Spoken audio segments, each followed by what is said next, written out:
ഓജോ board ഒരിക്കലെങ്കിലും try ചെയ്യണം എന്ന് നമുക്ക് എല്ലാവർക്കും ആഗ്രഹം ഉണ്ടാവുമല്ലേ. എന്നാൽ നമ്മൾ കൂടുതലും ഇതിനൊക്കെ മുന്നിട്ടിറങ്ങുന്നത് നമ്മുടെ കോളേജിൽ അല്ലെ ഹോസ്റ്റൽ കാലഘട്ടത്തിലായിരിക്കും കൂടുതലും ആളുകൾ ഇതൊന്ന് ട്രൈ ചെയ്യണം എന്ന് വിചാരിക്കുന്നത്. അങ്ങനെ എന്തായാലും ഞാനും എൻ്റെ ഒരു ഹോസ്റ്റൽ ജീവിത സമയത്ത് ഈ ഓജോ ബോർഡ് ചെയ്ത് കളിച്ചിട്ടുണ്ട് കേട്ടോ.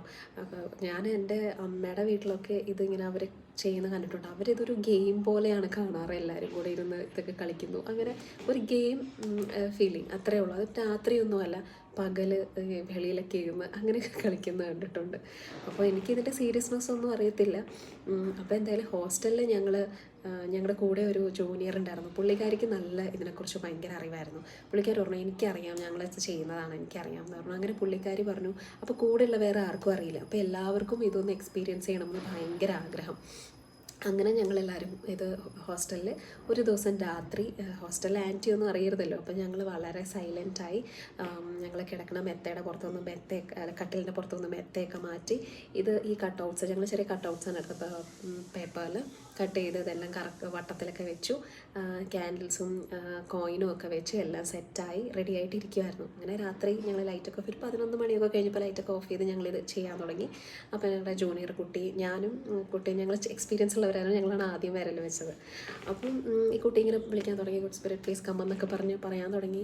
കുറച്ച് കഴിഞ്ഞപ്പോൾ തന്നെ ഇത് അനങ്ങാൻ തുടങ്ങി കേട്ടോ. അപ്പോൾ ഇത് അനങ്ങുമ്പോൾ നമുക്കറിയാം ഇത് ഒരാൾ തള്ളുന്നതല്ല, കാരണം ഒരാൾ തള്ളുമ്പോൾ ഒരു ഫോഴ്സിലാണിത് പോവുക.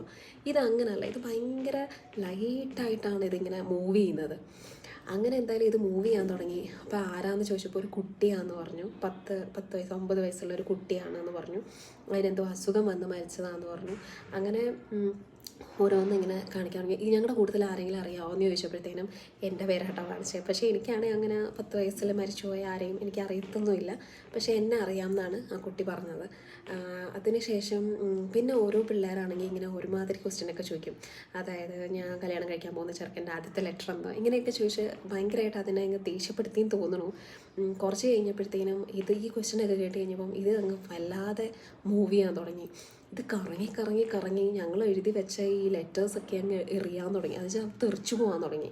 അപ്പോൾ ഇതിങ്ങനെ ഒരു ഭയങ്കര ഒരു ടോണിലാണ് ഇങ്ങനെ വൂ വൂ ഇങ്ങനെ ഒരു വട്ടത്തിൽ ഇങ്ങനെ ഒരു ഓവൽ ഷേപ്പിൽ ഇങ്ങനെ ഒരു വട്ടം ഉണ്ടാക്കി അങ്ങ് കറങ്ങിക്കൊണ്ടിരിക്കുക. ഞങ്ങളൊക്കെ അങ്ങ് പേടിച്ചു. അപ്പോഴേക്കും എനിക്കും പേടിയായി, ആ കൊച്ചിനും പേടിയായി, കൂടെ ഇരിക്കുന്നവർക്കൊക്കെ പേടിയായി. അവസാനം അവരെല്ലാം ഓടി.